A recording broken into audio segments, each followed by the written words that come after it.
welcome back to another episode of Off Centered. And Neo kind of threw me for a loop because what happened to Neo? I don't know if he just cut his cam on purpose or what. Oh, there he is. Okay. I don't know what happened there. It just automatically switched. I was like, did the cord fall out? No, it like switched to like a different cam input on when it switched. I don't know what happened there. It's weird. Yeah, that was a plot twist. All right, guys, how we doing? Doing good. Good. It's been 2 weeks or 1 week? 2 weeks, right? Yeah. It's been. We had our fantasy draft 2 weeks ago. Yeah, and that wasn't even 2 weeks. It doesn't feel like it's been that long. I have Neo. Neo's on deck for me this week, and I did win week 1. Accidents happen. It was the 27th. The 27th. Today is. Yeah, so it's definitely been 2 weeks. Today is the 10th. Yeah, I'm going to knock this out right out of the gate. Justin, pray for our country. Just going to say it. The Charlie Kirk stuff is wild. Absolutely wild. Just from somebody, losing their life, speaking words. Absolutely nuts. Doesn't matter. Political party. It's crazy. So hopefully we can all somehow rally in this country and not be complete dipshits about this stuff anymore. Maybe. I don't know. We'll see. Yeah, it's been, that I just woke up from a long nap and saw that. So I was just catching up on it on YouTube as we were logging in. I was watching a news story on it. And the other thing, I mean, the Ukrainian girl that was stabbed on the train, like stuff's just like crazy shit, man. Yep. Her name, Irina Zarutska. Mm-hmm. I don't want to just call her the Ukrainian girl, but I have a hard time pronouncing her name. But, yeah, it's pretty disappointing. Pretty disappointing all the way around. But yeah, so on that note, we're here to talk about cards and cardboard. Ham, I think you said that you had pickups, did you not? And sports. Yeah. Well, I got my Devin Culp. I have all the 1 of 1s already, but I'm still trying to do the rainbow. I was able to get the gold shimmer to 10 to help add to some of the lower numbered stuff that I still need under 15. I mean, I have like 7 of them, but there's like 20 of them. I didn't watch you guys played the Falcons, right? Were they in jeopardy of losing to the Falcons, or did they? Oh yeah. Let me tell you. Oh no, 100% jeopardy of losing. Okay. So I lost our fantasy league. Let's get that out of the way. So did I. But I think everybody who probably drafted Nico Collins in the first round didn't have a very good fantasy week to start the season because the Texans just fell flat on their face. Yeah, they look rough. CJ Stroud cards, guys. Is he going to rebound? Bryce Young looked rough. I'm glad I sold all my Bryce Youngs to Brian Gray, the card deal guy. But in my big money league, and what reminded me of this is I was playing against Baker Mayfield and Mike Evans, and I'm like, got a nice little lead, and then I'm like, the Falcons, I'm like, just hold the Falcons here on this 4th and goal or whatever it was and kneel it out. Get the game over with, baby. Kneel it out. And the Falcons score, and then they let the Bucks go right down the field and score again. Mm-hmm. And so Baker Mayfield gets another touchdown pass under 2 minutes. Mike Evans gets a couple catches on that drive, and I'm just watching my fantasy lead. Like I know it's only the 1 o'clock games, but I'm watching my fantasy lead go away. And then the Falcons come right down, and I'm like, they're going to send this bitch to overtime, and he's going to get more time with Mike Evans and Baker Mayfield on the field. And that's how it looked. And they missed. I was like, oh, so glad. Yeah, the kickers for that game were god awful. I did have Bucky Irvin in that game. I have like 4 fantasy teams, and I think I have Bucky Irvin on all of them. He was one player that I went. He was my 2nd round pick in every league. Well, isn't that Ham said he's the best, right? He's the next guy. Well, he said he was the next Barry Sanders. He didn't quite look like that. He didn't rush. None of these guys for the Bucks played in preseason. Like the whole starting team. Right. He caught a touchdown. Definitely showed like they had been playing. He made a super good effort play on his touchdown catch, which was great because I saw Baker Mayfield got a touchdown pass, and I was like, shit. And then I was like, oh, wait, good. It went to Bucky Irvin, so it kind of counteracted the Baker Mayfield touchdown got pass. The other 2 touchdowns, but he is Mike Evans' replacement in the near future. The Mike Evans replacement. Yeah. The rookie out of Ohio State looked good, right? Did he have the game-winning touchdown? Yeah, he had 2 touchdowns. Is he on your fantasy team as well, or is he on No, yours? because everybody took him before I could. Oh, okay. There was a couple players that I thought, if we're talking about football or just fantasy in general, that were like my long time players that I only know of because of fantasy.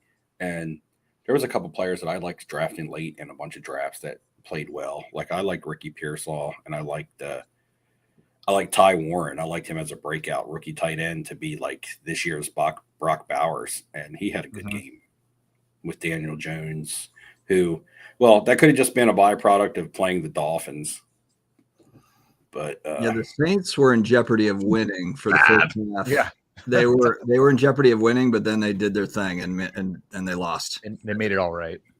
Yeah, they figured it out and then they lost. Yeah, I want to believe the Cardinals are a Super Bowl contender, and that's why we lost. But no, they're good. I mean, I think the Cardinals are all right, but we'll see. We got Kyler Murray said basically he had the shits, and that's why he played bad. did he say that? I don't know. I feel like that's he had upset tummy that night. Isn't that convenient though to say before week 1? Yeah, Everything everything I see him do is ever just try and cover his ass and complain. So I'm not really taking him serious. Yeah, he didn't do a whole lot to win the game. I mean, we made a couple mistakes, but I mean, Kyler Murray wasn't lighting it up or anything. Harrison Jr. played all right. McBride had an average game. Again, did y'all watch the Chargers game? Because Herbert looked damn good. Mm-hmm. Yeah. Chargers look good. Look real good.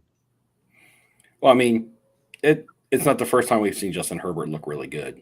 So I'm just, I know it's a sample size, but you know what though, the Chiefs defense looked bad. That's the other part too. I can't figure out if that was the Chargers were just that good, or the Chiefs defense is taking a step back, because the Chiefs they got to fire up the Chiefs fanboys. They're like the tag bots. What did they give up? 24 slander the Chiefs and they come out of the woodwork. Was it 27, 24? Well, Herbert was throwing the ball all over him. All of it, and that secondary is but they couldn't run. They couldn't run. I think the Chiefs' run defense has always been better than their pass defense. But I mean, in today's NFL, what is a good defensive outing? Like, how many points is that? Because I believe, like, nowadays, if you give up under 20 points, it's a good defensive day. Yeah, I agree. Like, it used to be, man, you would have games where a defense would do shutouts or give up 3 or maybe 1 touchdown. Nowadays, if you give up less than 20, you're like, defense played great, so it's just a whole different game. Yeah, I think by week 3 we're going to really know what most teams are going to look like moving forward once they get that kind of get the rust knocked off and move forward. Also, total defense is kind of it's weird. It depends on the defensive strategy too. Like if your defense is more like bend don't break, and you're okay giving up you let them dink and dunk down the field, but then you're going to close it out. That's the Bucs attempt at zone. make them kick field goals. It might look like this team's racking up all these yards, but they're not scoring. So I mean, total defense can be one of those weird things where, oh my God, they give up 400 yards a game. Well, yeah, but they're not. They're trying to give up field goals, and they're not trying to give up the 80-yard pass play. Mm-hmm. Michael Stone, there's a couple comments out there. And by the way, you're welcome. History through cards. We like to come on here and talk to you guys also, and for all of us, I think this is a bit of a distraction from some things. That's what the hobby's all about, right? It's supposed to be able to distract you and be enjoyable. That's why I'm not the kind of person that likes to get into the drama content and things like that and look at all the negative stuff in the hobby, because the hobby is supposed to be a distraction from the negative things going on in your real life. With that being said, see, he talked about Justin Herbert needs to win a playoff game. But here's the thing, because you could say that about all the really good young quarterbacks, but all the really good young quarterbacks, most of them are in the AFC. So not all of them are going to get to win playoff games. When you start rattling off the top 5 to 10 quarterbacks in the league, a majority of them are in the AFC. I mean, you have Jaden Daniels now in the NFC and Jalen Hurts, but we talk about the hobby darling guys are all AFC players. Jackson, Allen, Burrow, Mahomes, Then you get the Herbert. And then you get the Herbert. I'm just rattling 4 off my head. Then you get the Herbert 5th. And there's a lot more guys even in there than that. When you start talking about the young guys that are still in the league, people want to see Drake May do good and Bo Nix do good, right?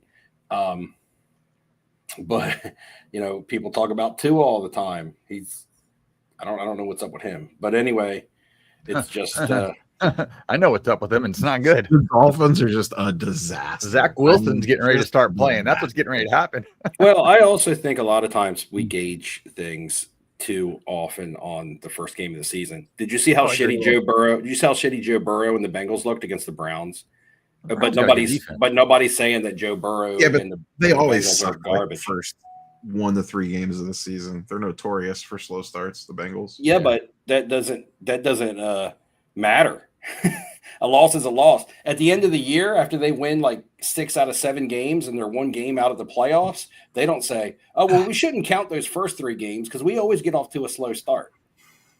They say, "No, you're not in the playoffs because you lost those first 3 games."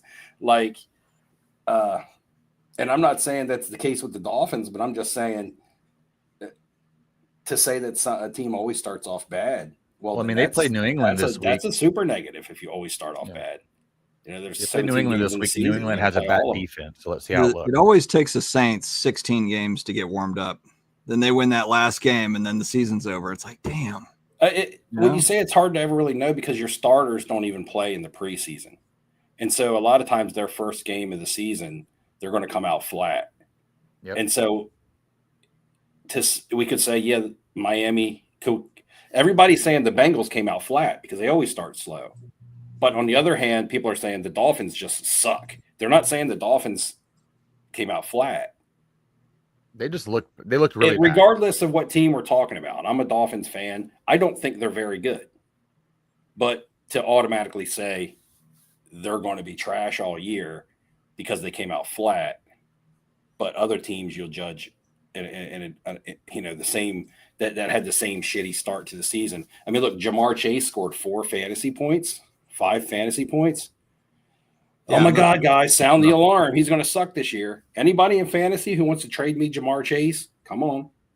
Caitlin Clark, you're not trading him because he's still going to be good. Let me address Jim in Florida real quick because he always gives me hell about Caitlin Clark stuff. It's kind of an interesting one because I'm really kind of watching to see if there's going to be a giant dip on her stuff. And I'm not buying real expensive Clark. So it would be, we're talking like $200, $300, $500, maybe up to $700, $800 max. So nothing too crazy.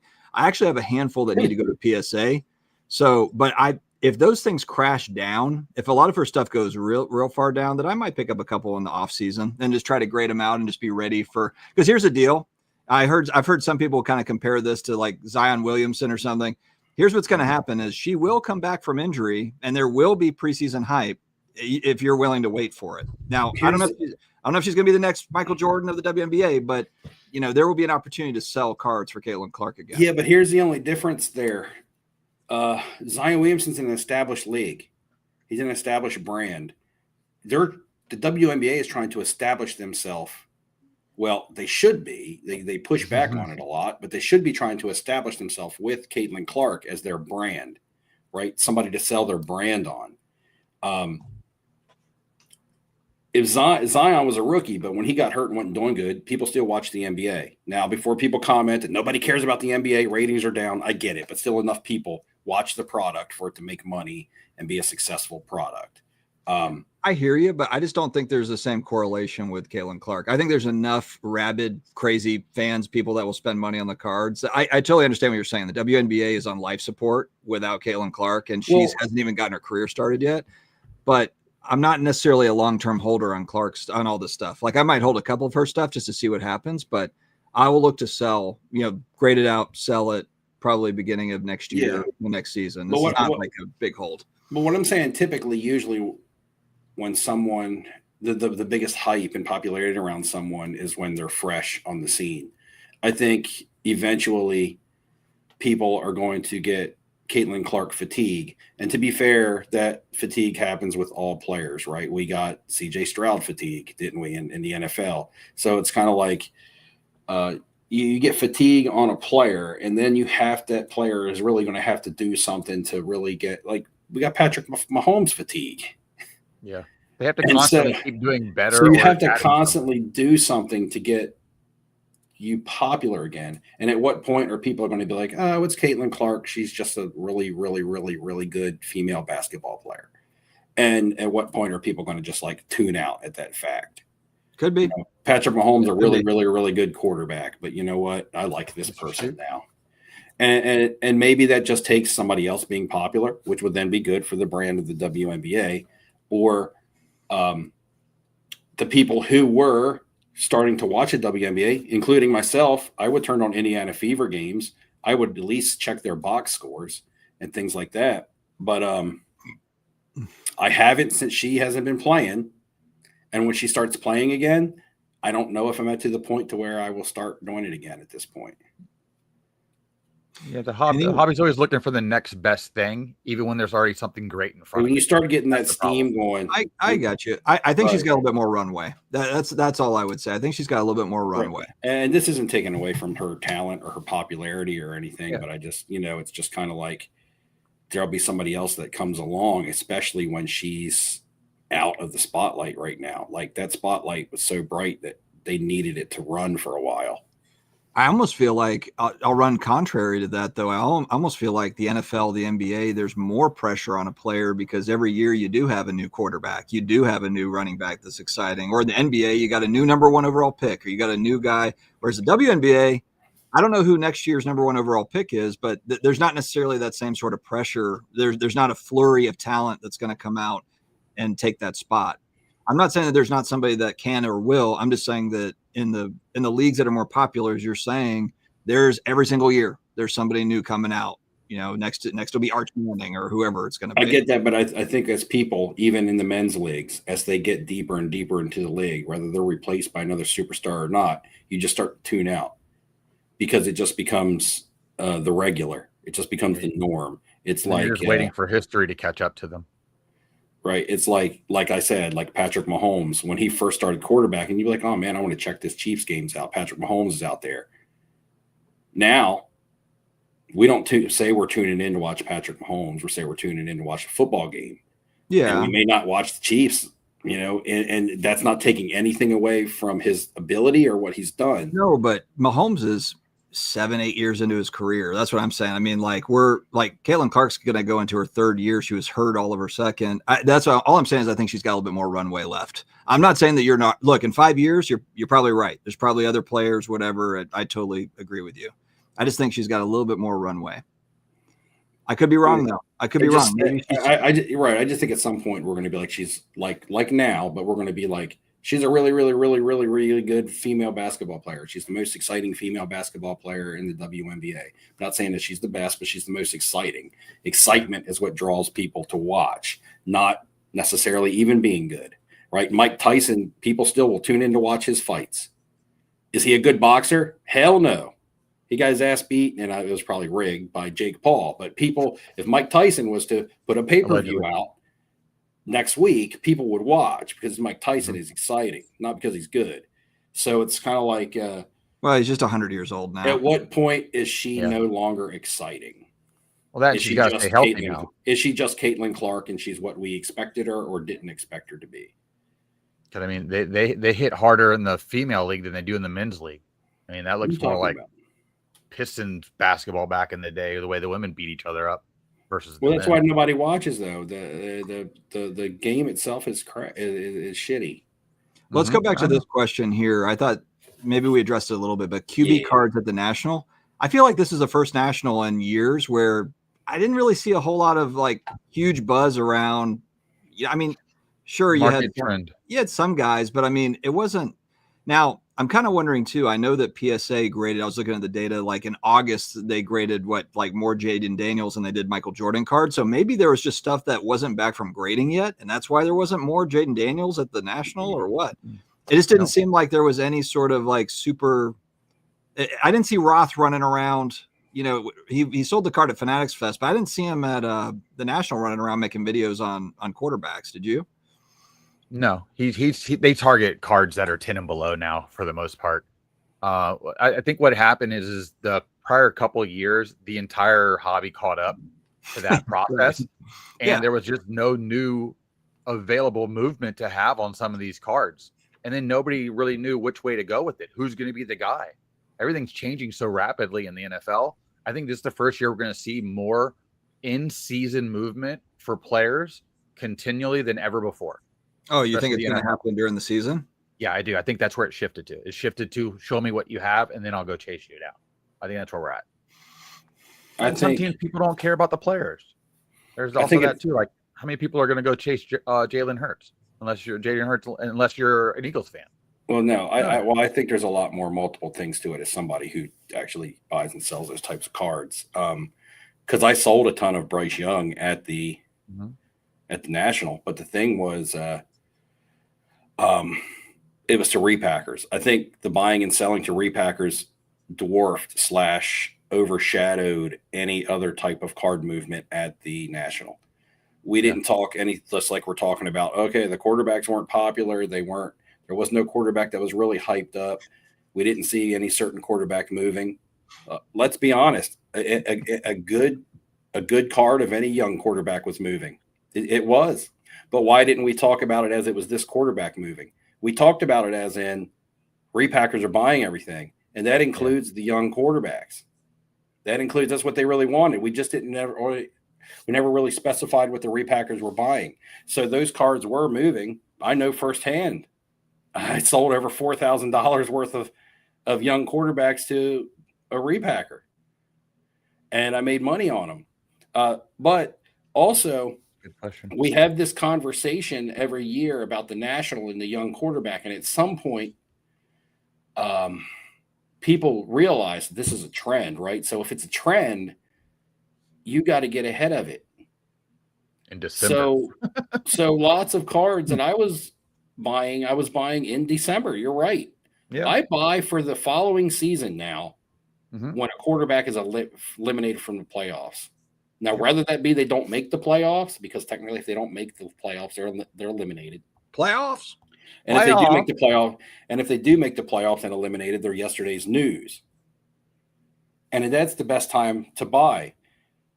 And typically, a lot of times, the best time to sell, from my experience, is March and April of the following year. You no longer wait till July. You're selling before the draft now. Some people are buying quarterbacks in August, right, Neo? Some people are buying.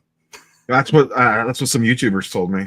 I know the sports car nonsense boys were buying quarterbacks in August. Yeah, that or they're trying to pump. Now, to touch on what Ham said, is he thinks that there's going to be a lot of movement on based around performance, which we don't normally see because the baked in stuff usually outweighs performance. We will see cards move based on performance on people that didn't have baked in stuff on. Okay, one quarterback I could not sell to repackers was Justin Fields. I had 2 nice Justin Fields cards. And Brian Gray, who was buying pretty much everything, they were the first 2 cards he removed from my pile. And Ham was standing there. But after yesterday's game, I could probably throw that up on eBay and get what I want for him. Yeah. And that would be a performance-based sale as opposed to a hype-based sale. Now, performance spikes hype, right? He did good. Yeah. So now people are going to be hyped thinking that he might do good all year. Like Daniel Jones. And I'm not saying whether he will or whether he won't. There was Daniel Jones also, but how many people are going to look at that and say, well, he was playing the garbage ass Dolphins. Next week, he's not going to do well. That or he was just on the garbage ass Giants. But direction. Some players like Justin Fields has tried to be a hobby darling before. I don't think Daniel Jones has ever reached hobby darling status. A lot of times, hobby darling status carries you more than performance. Although, do you remember Daniel Jones? I remember buying some of his Duke stuff, his like Duke Prism draft, and selling it, like buying and selling that stuff, going back in time a little bit. He had a moment, but it was just because it was like basically COVID era. Crazy. 100%. I mean, let's talk about JJ McCarthy. JJ McCarthy was one of the bigger prospected on quarterbacks because he was hurt last year, so it gave you a window to buy. and just the fact that he was going to be healthy once they got rid of Sam Darnold, and people are like, okay, he's officially starting for the Vikings, was probably the best time to sell. And then you go into the Monday Night Football game, and you're looking at halftime, and you're like, damn, anybody holding the bag on J.J. McCarthy right now is hurting.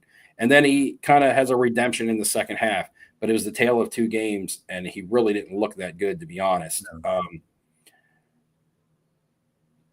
At this point, right now, if you bought J.J. McCarthy after the knee injury, okay, after the knee injury, before the Sam Darnold trade or release or however they got rid of Sam Darnold, before Sam Darnold was gone from the Vikings in that window of drafting J.J. McCarthy and the injury happening, if you bought then, would you rather have sold once they got rid of Sam Darnold, or would you still rather be holding, saying, oh, he won in week one, it's time to jump aboard the rocket ship? Or would you rather have moved your position on J.J. McCarthy cards prior to that Monday Night Football game? If you bought, now this question is only relative to if you bought after the knee injury, because if you bought after the Sam Darnold release, you're in higher than what you can move those cards for right now. I think it would just matter what the card would be selling for now versus when I bought it, even right after that point.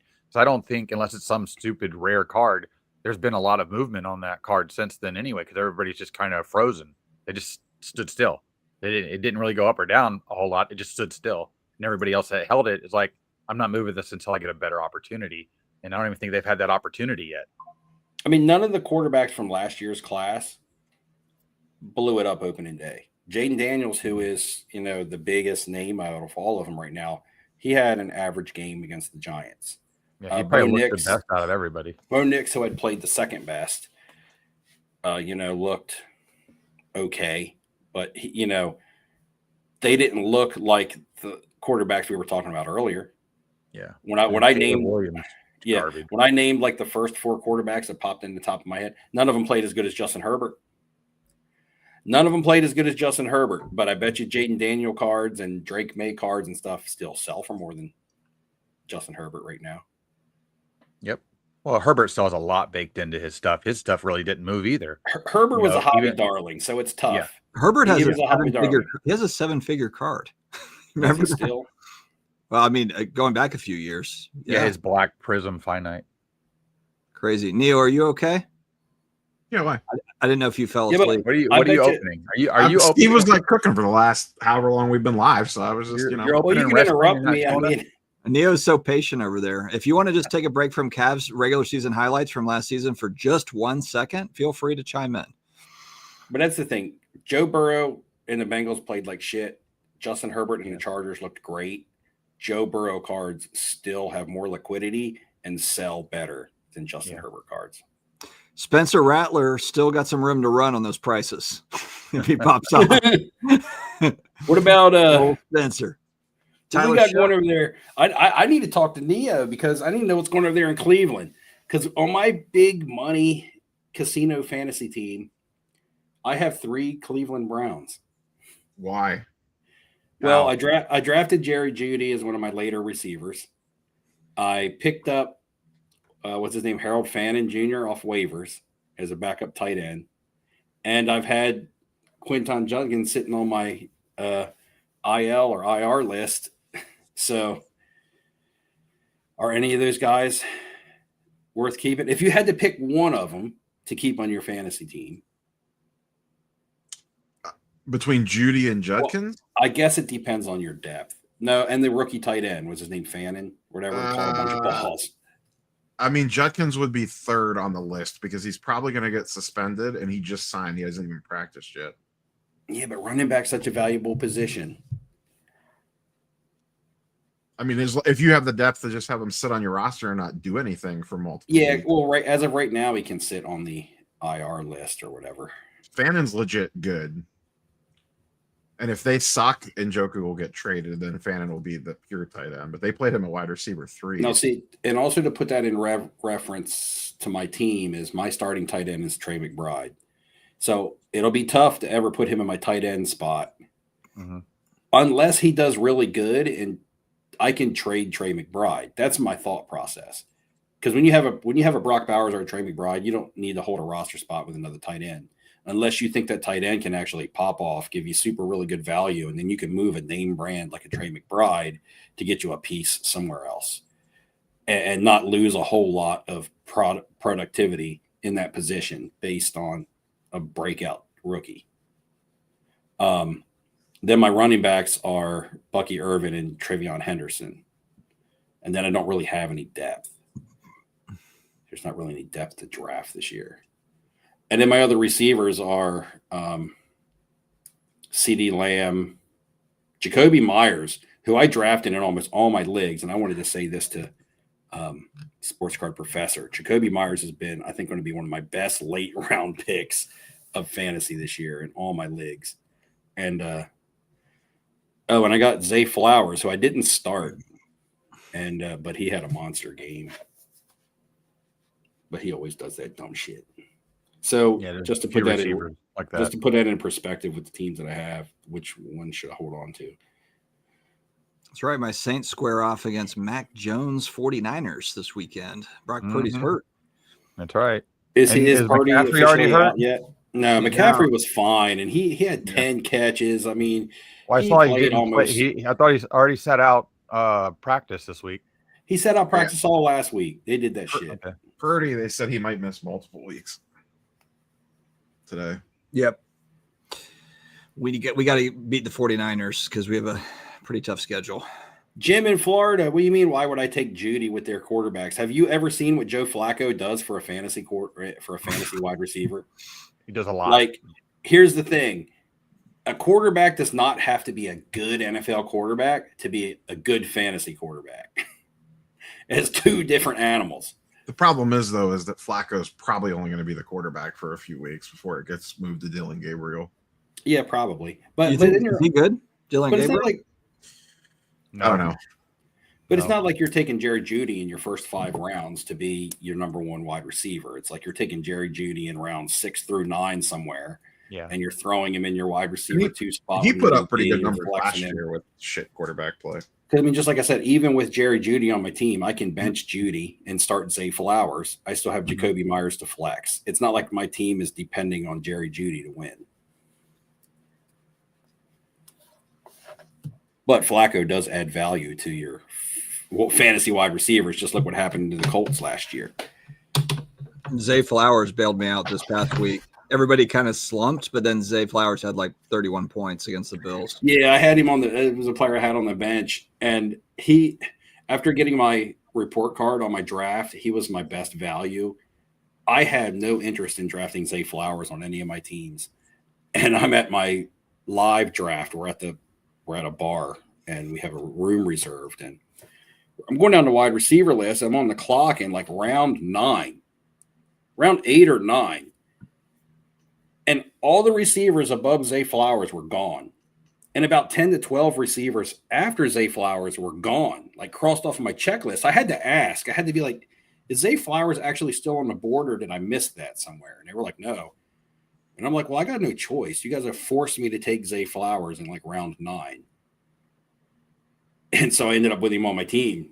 But I would have never have drafted him where his draft capital was at. He just fell, and nobody wanted him. And I live near Ravens country too. It's kind of like weird, but Brendan says it just seems none of the lessons from the junk wax era, I assume that's what he means here, are being pondered, just repeated.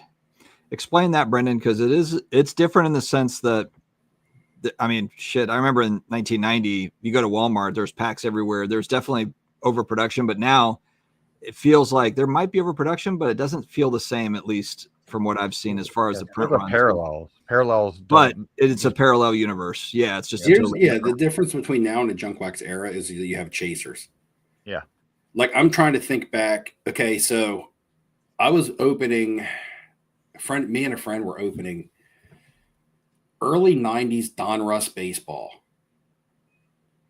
I can't remember. I don't know if it was 91, 92. It wasn't 89, I don't think, because that would have been Griffey. But it was somewhere between 90 and 92. We were, and this is back then. This is back in the early 90s. We were opening, it would have had to be 1990. But we were opening Don Russ baseball. Tons and tons and tons of it. And one night we pulled this card. It was a Jose Canseco card, and it said Donruss Elite on it. Mm-hmm. And we're like, what's this card? I've never seen a card look like this before. And we had no idea what the card was. You couldn't find it in the Beckett. It wasn't on the checklist. It wasn't. I don't think it was on the back of the wrappers. We were just like, was this an accident? What is this card even? And then come to find out, like the card shop wanted to give us a bunch of money for it. So it was like a bunch of money at the time was like $100. Let's put it. Yeah, those were 1 out of 10,000 too. But we had no idea what the card was, and come to find out, I guess at the end of the day, back then it was considered to be super rare. Nowadays, when you get cards everywhere, I guess the Donruss Elites back then aren't still considered to be super rare. I mean, I guess in relative to how hard they are to pull. Yeah, they are. Yeah. But in print run, in relative to print run, maybe they're not that rare. Yeah, I was gonna say there was 10,000 in each Elite made of those cards. But the product, there was so much of it printed. Like, yeah, so I don't know how many boxes you had to open to even hit that one. just goes to put it into perspective how much of that junk wax stuff was printed. If there was 10,000 of those Donruss Elites of each player made, now I don't think the checklist was very big, but if there was 10,000 of those made, and we opened so much of it, and so many people never saw one, and we saw one, that just goes to show you how much of the junk product was printed. If a 10,000 print run insert, the difference too is we have so much hard to hit flash in the product. You get lost with that feeling of not seeing anything anymore. Versus if you open that stuff. If you took somebody and you had them open a case of that stuff, they'd be so bored out of their mind, like because everything's the same until you either hit that card. There was a card. There was a card I almost bought at the National. I did buy some cards for nostalgia purposes, but I went by a showcase and it had like 4 of them in there, all different grades. And I almost bought it out of nostalgia purposes because I remember how many packs of cards I ripped and never saw one. And that was the Pro Set Vince Lombardi trophy hologram. And that was card of legend. Yeah. That was card. I remember in '89, I got a pack of Pro Set football from video rental store. Go imagine VHS rental shop. Guys, those don't exist anymore. But off the counter, and I was walking through town. It was a couple blocks from my house, and I opened it up, and I pulled the Pete Rozelle commissioner card. And I remember yelling, yeah, I got the Pete Rozelle commissioner card, because at the time that card was a tough pull, and the Beckett had it listed for some money.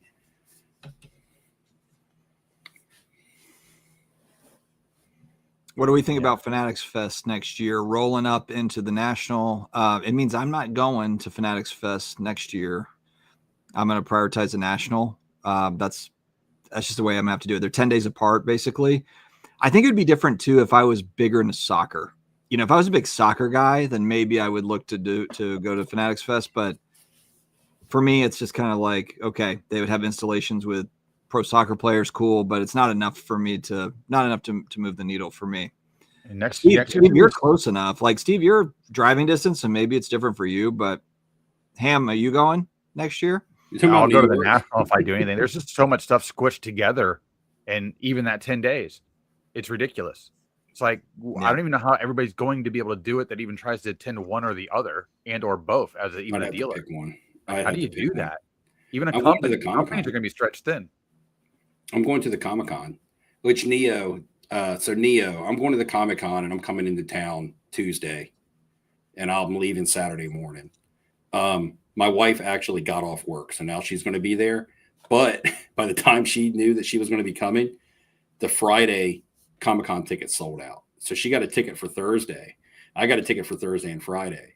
So Thursday, I'm going to the Comic-Con, and Friday, I might be going without her.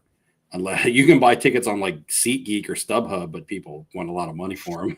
People scalp them outside too. I can't imagine buying scalp tickets for a Comic-Con. I know, right? Your Comic-Con sold out, man. You got to get tickets early. That's funny. But anyway, there's a Worst Card Radio's out there selling them, I bet. That's right. Yeah. Parking. They're selling the parking too. But so none of you guys are doing Fanatics Fest next year? I don't think so. I don't see I won't be able to. It's just to me, it's a time constraint thing. I'd have to choose. I'd have to cut something, right? I'm already using some vacation time to go to the Fanatics Fest. So I'm gonna book a room, but I'll TBD if I go or not. I'll just get something that I can cancel as like a just in case. And I think a lot of people too that went to the National this year that may like to try the other things, they may skip the National this year to do that instead. Because everything's so expensive now. I think they probably were thinking that, but with the way the hotel situation is with the World Cup stuff, that might change people's perspective. Where's the World Cup going to be? The same weekend as Fanatics Fest in New York City. Oh, and they got World Cup games in New York City. It's the same weekend as the World Cup final, so hotel prices are jacked. Most of them are sold out already. I can only imagine because hotel prices were jacked for Comic-Con. Yeah, our hotel for Comic-Con is like $1,000 a night. We use Marriott points. Are you waiting in line for anybody? Are you getting any photo ops or autos at? I have some autographs booked, and so does my wife. I'd have to double check my list again. I just realized that I think Carl Urban is going to be there. She's doing. I know my wife's doing Martin Sheen for sure. Oh yeah, you told me that. You told me that. But Carl Urban's going to be there, and I like the boys, and I like Billy Butcher, the character. They'll still be announcing some more people too. We're Dustin, my wife, and I are going to see the Stranger Things Broadway show. Oh, it's really Wednesday night. Yeah, and then they just announced today that the cast is doing a panel at New York Comic Con on Thursday. Yeah, so you heard anything about it? On the back of that, I did hear that in November they're going to do some sort of a marketing blitz, and so I was also trying to keep my because they did this last year when we went to London to see that play that you're going to see. We were in London the same weekend that they did a like Stranger Things show in Georgia, like where they're filming it, and so we couldn't go to it, and all the cast was there. But I want to take my daughter. I want to kind of hold the November open a little bit to see if they do something similar like that, and then run down and hopefully go to it. But we'll see. Yeah, we bought our tickets. We have pretty good seats for that. I don't know if tickets are still left, Steve, or not. We just booked them because you were still kind of up in the air. Yeah, no, that's okay. Yeah, I wasn't sure. We're seeing that on Wednesday night, and then I don't know if we'll go. It'll probably just depend on autograph signings and stuff on whether or not we go to the panel for the show.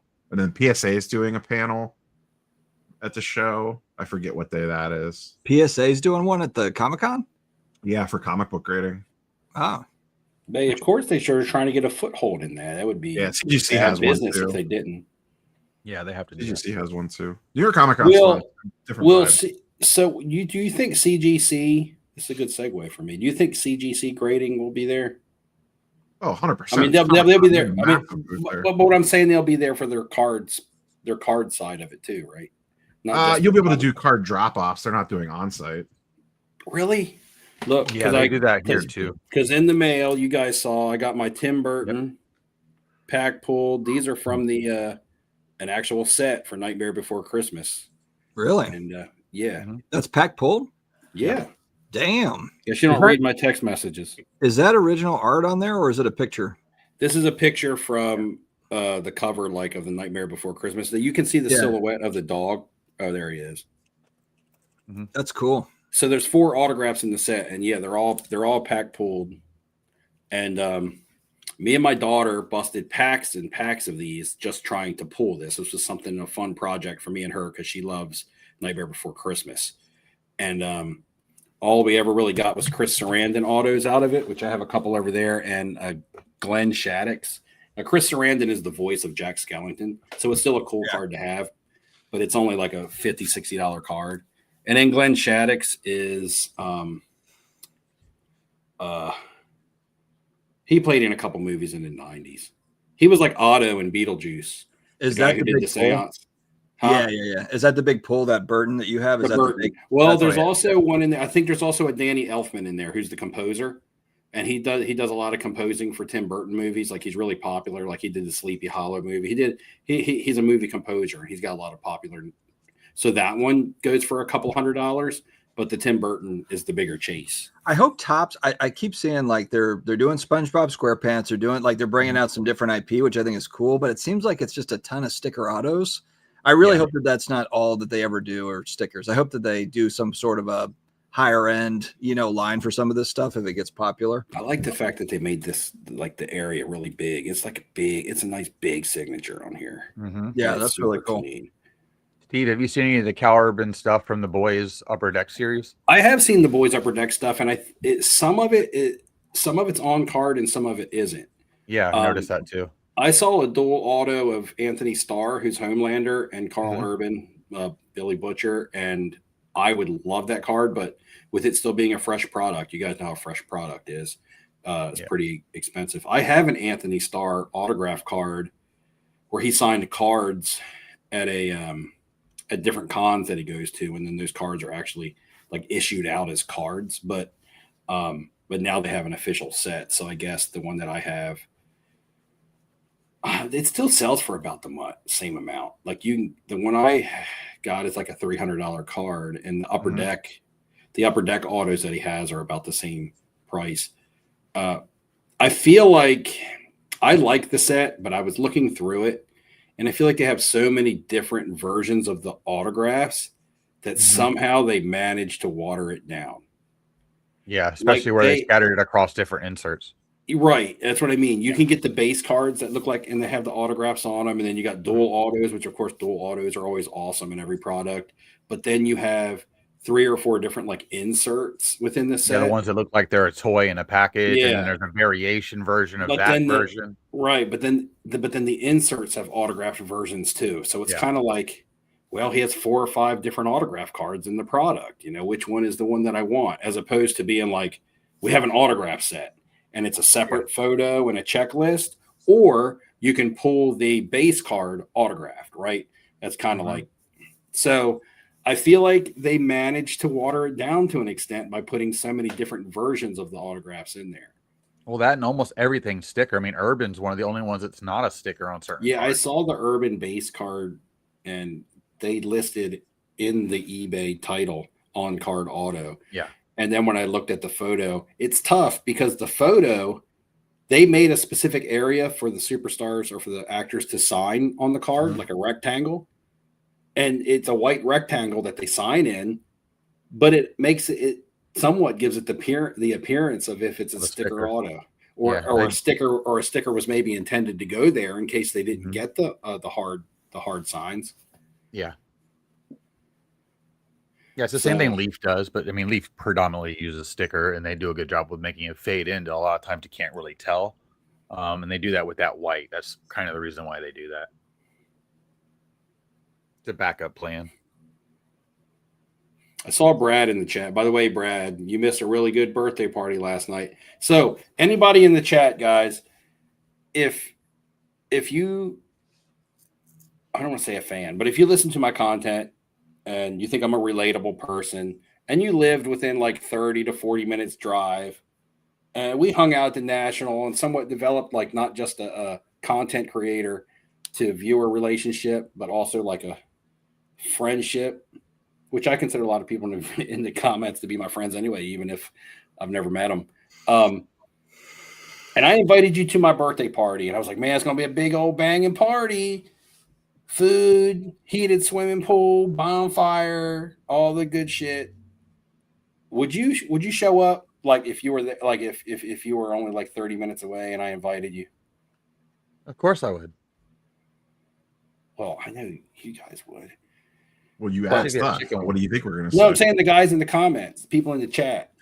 Oh, I thought you were just talking to me. I didn't know I wasn't included now. Damn. Because Brad, who won the contest, actually lives, within an hour ride from me.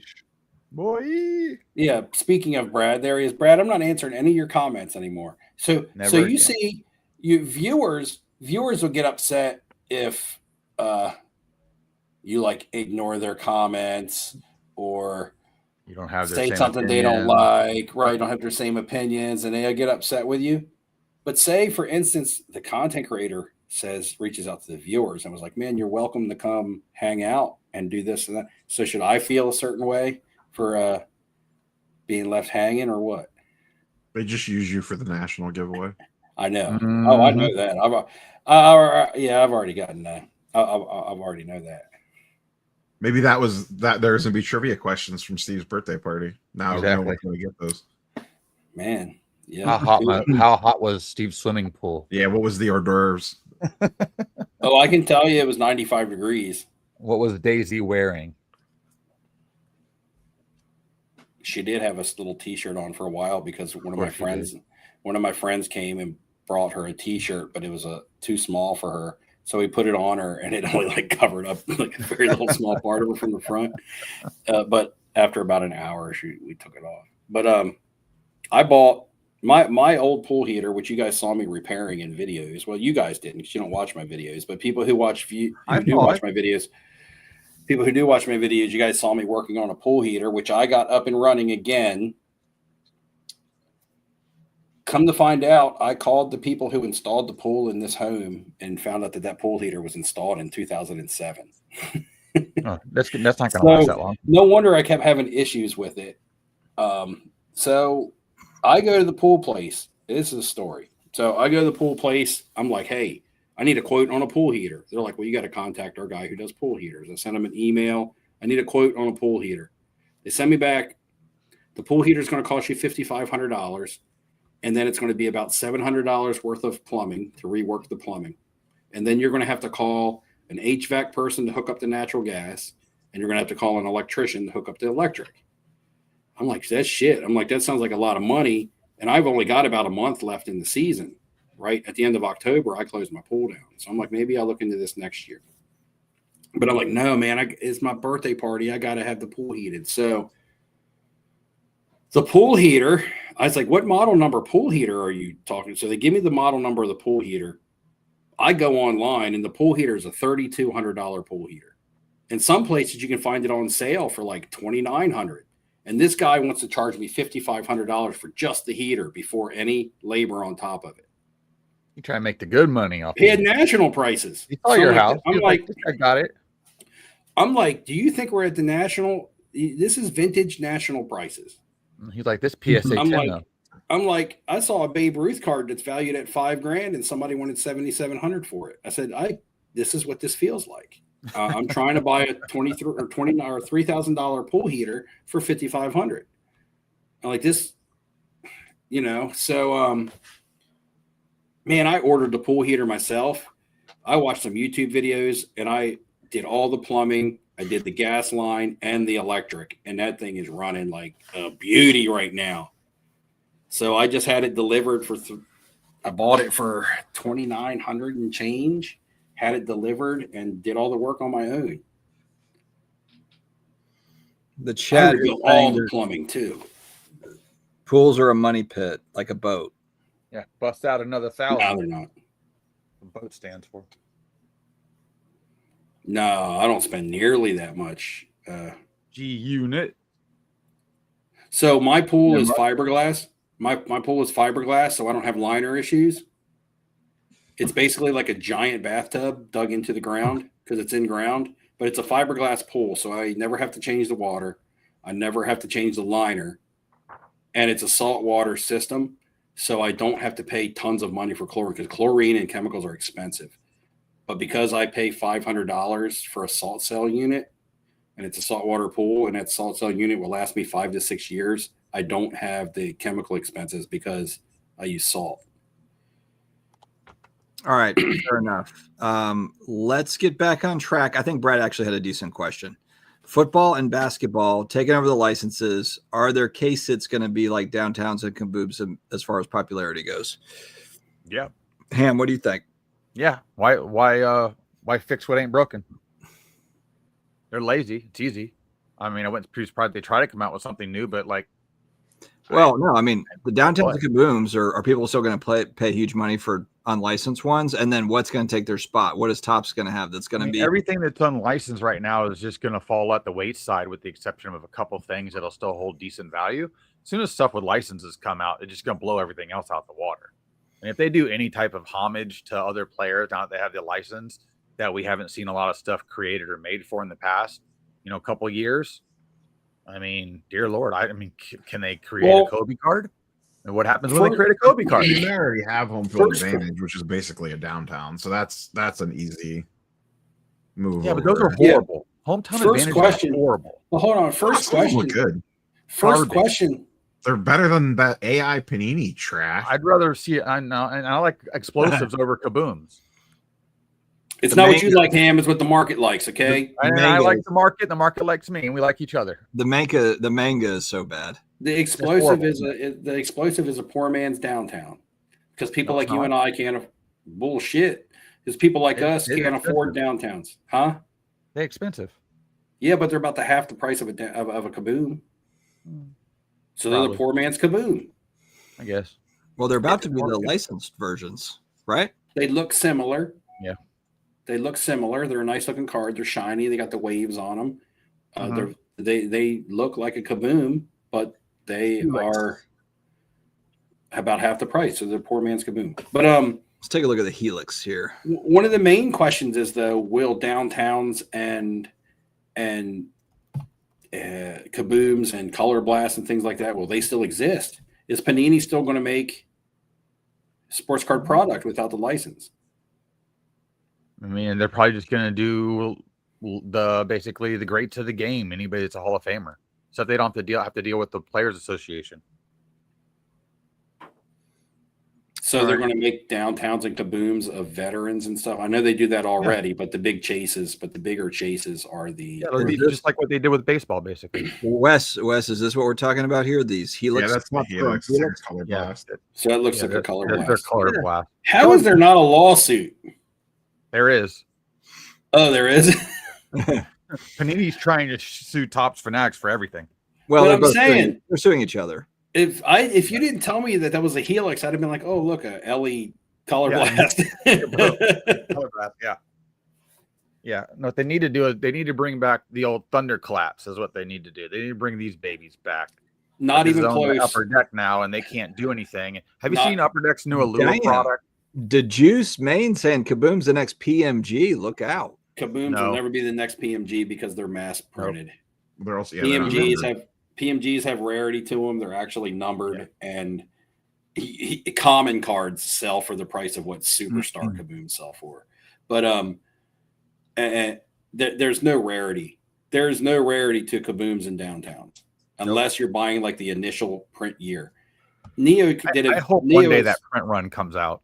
And Neo has done multiple like actual videos on this, but it was something I touched on when I bought the Kyler. Remember when I bought the Kyler Murray downtown rookie? And I was talking about print runs or pop reports. And I was like, I don't have any analytics. I'm not a researcher and analytic guy when it comes to cards like that. That's more up Neo's alley. I'm like, but I can tell you from pop reports, the 2019 Kyler Murray had like less than 100 PSA 10s. And if you fast forward to 2021, just 2 years later, the Trevor Lawrence downtown had like 600 or 700 PSA 10s. And I was like, that alone, because both of these guys were first pick of the draft, they were both the big prospect in their draft respectfully. They were both young, popular quarterbacks in the hobby. So you can't tell me that people just didn't submit their Kyler Murrays. Plus, the Kyler Murray had been out 2 years prior to the Trevor Lawrence. And there was literally like 10% of Kyler Murray based on Trevor Lawrence. There was more Trevor Lawrence PSA 10s than there was graded period Kyler Murrays, not just Kyler Murray 10s.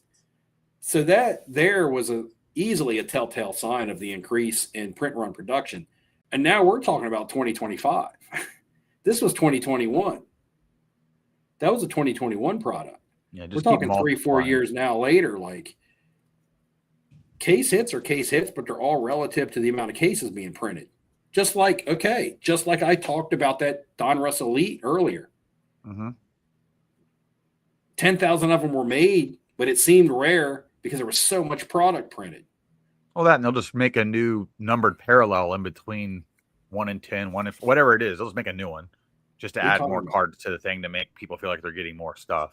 No, but I'm not even talking about. You could take all the inserts and all the other parallels stuff out of a Panini product. I'm talking in relationship to the downtown / kaboom / color blast that are advertised as being tough to pull or advertised as being rare chase cards. Yeah, I like those cards, but they're not. Those cards are beautiful in person. These, yeah, the gorgeous. I always wanted the Peyton Manning. Yeah. Well, yeah. I mean, but they've got a nice Favre one. These are nice cards. Yeah, I think you're going to see this late 90s, early 2000s insert really boom. I think that's the next boom. That's the new. So. That's the first vintage parallels at the end of the day. Yeah, the football versions of this look way better. I think there's also like basketball exclamation points. They don't look near as good. They don't look as good. Is that an insert or a parallel? It's an insert. It's an insert from Fleer Ultra. What was the pack odds on those? It's worth a Google. Yeah, you probably have to Google ChatGPT. Because we know that the PMGs are super popular from the old stuff, but we also know that like Platinum Portraits was another popular one. Intimidation Nation were some other popular ones. Like so, there's tons and tons of them out there because there was tons and tons of inserts in the 90s.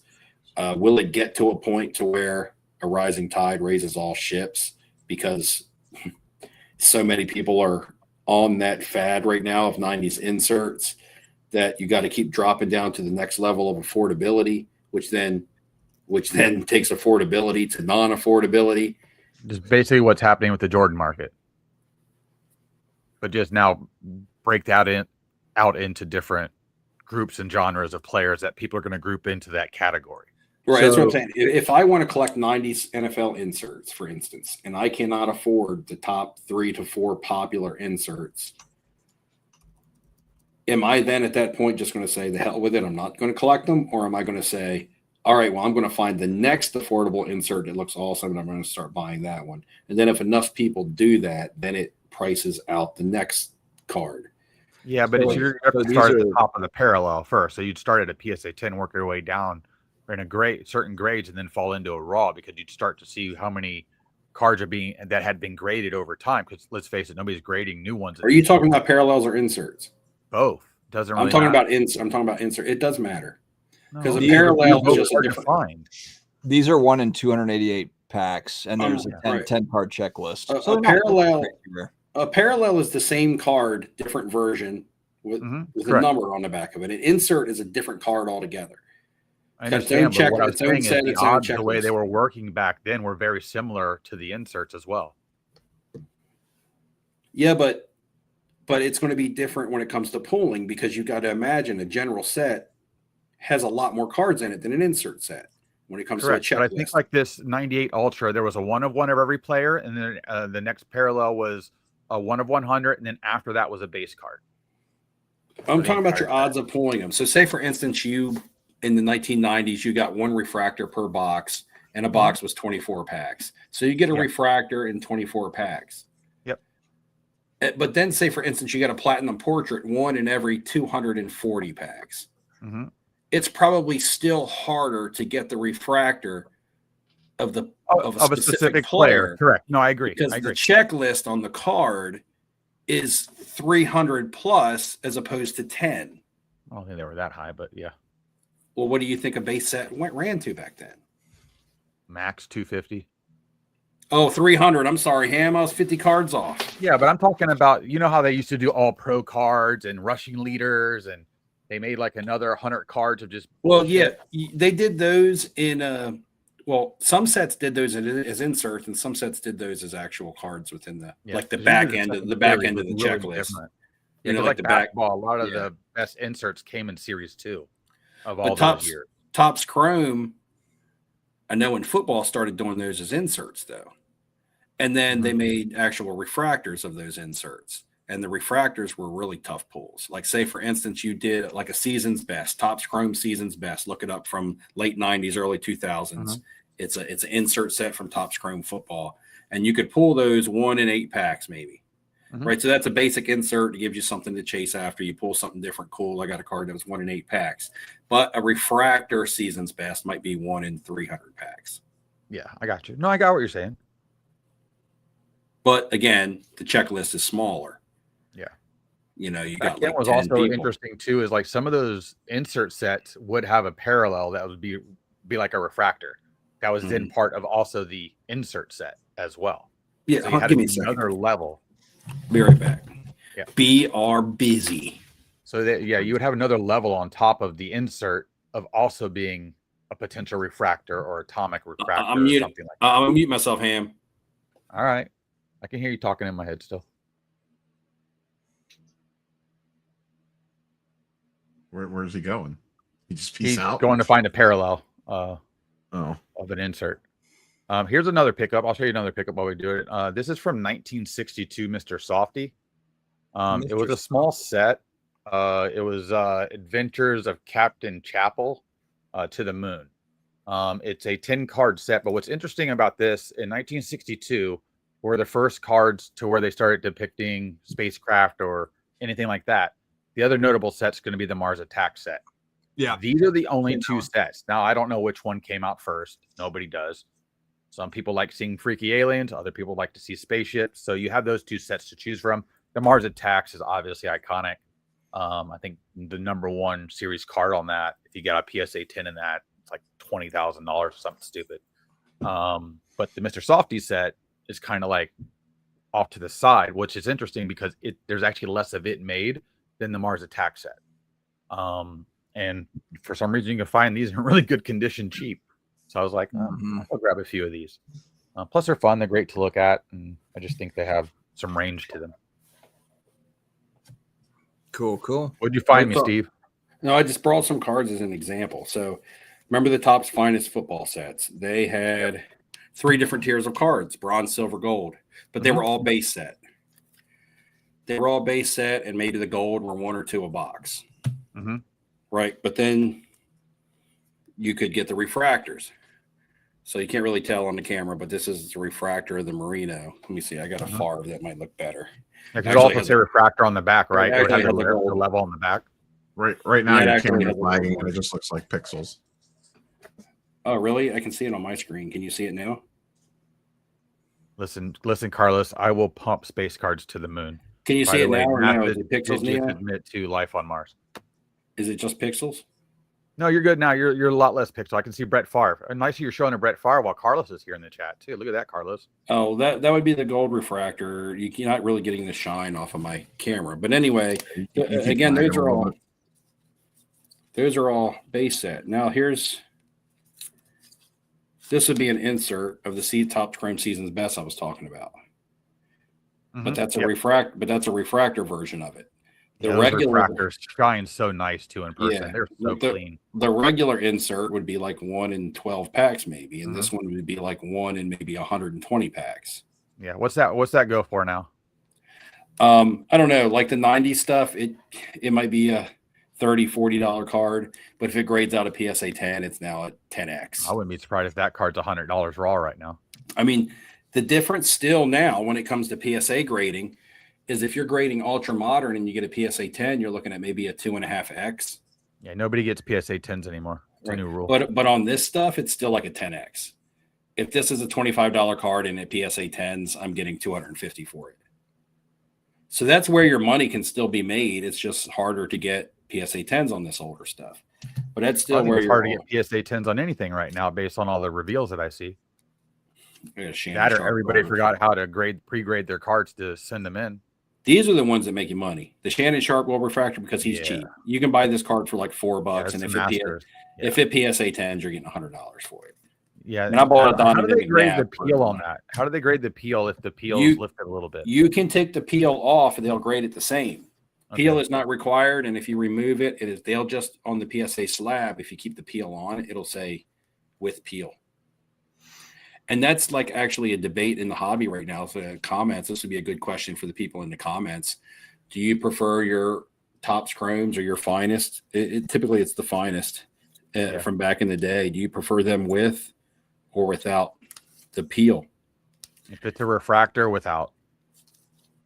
Because that's where you see the true card. Just think about it. The whole time, nobody's touched it. I mean, the peel is on there to protect the card so it doesn't get damaged. So if you remove the peel, we were going to grade them in the future. So they were right. So if you remove the peel and the card is not damaged, because it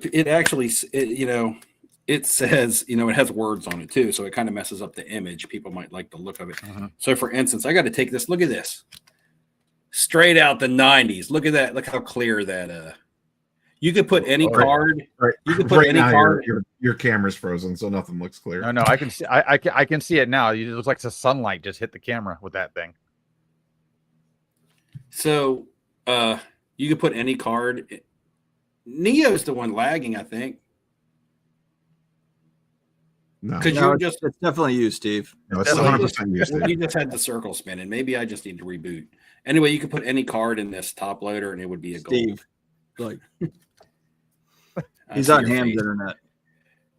Yeah, you're going max Yeah. headroom tonight. Yeah, I'm going to reboot. I'm going to reboot. How you doing, Winter Haven?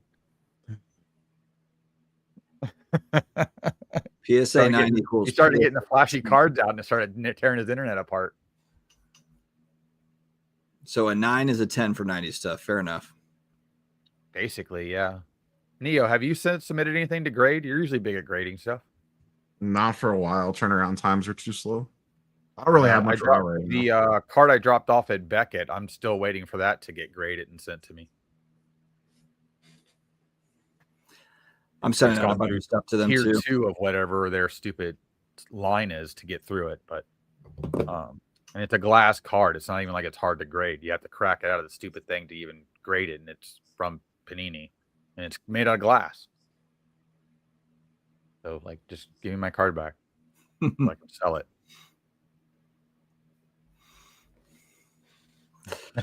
Neil Armstrong had better reception from the moon. Yeah. Greg coming in hot. Neo, how you feeling about this week's fantasy matchup? It's me and you, dude. I saw we were playing. I haven't looked your team over that much. You're at like 223, and I'm supposed to get 233, which means I'll get like 108, and you'll get like 133 and 132. 109. Hey, you got games tomorrow. Who plays tomorrow? Or yeah, 133 and 123 or whatever. Who is on Thursday Night Football? I don't know.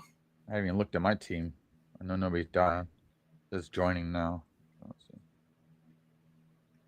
Do we have anybody playing tomorrow? Nope. I know the Bucks play Monday night, so I'm excited about that. Play Houston. Who's playing? Bucks in Houston Monday night. I think there's 2 Monday night games. Oh, Monday night. There's Yeah. Monday night games this week. Yeah.